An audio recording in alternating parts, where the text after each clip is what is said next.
Bursitis. Introduction. People only develop bursitis by engaging in activities that require repetitive joint movement. Select true or false. Correct. The statement is false. There are many causes for bursitis. Some people get bursitis by overusing a joint or by direct trauma to a joint. Other people develop it as the result of another medical condition or old age.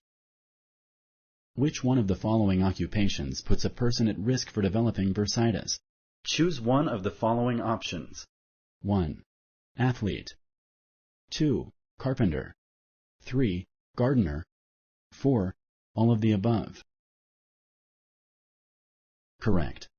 Performing repetitive motions at work or at home and regularly putting weight on a joint raises your risk for developing bursitis.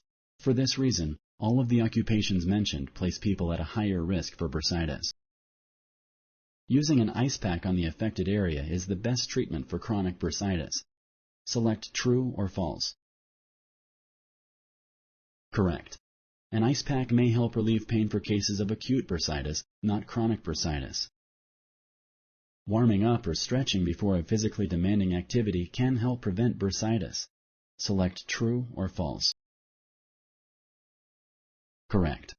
Preparing for a physical activity can prevent inflammation or reduce the pain caused by inflammation. Thank you for using Explain.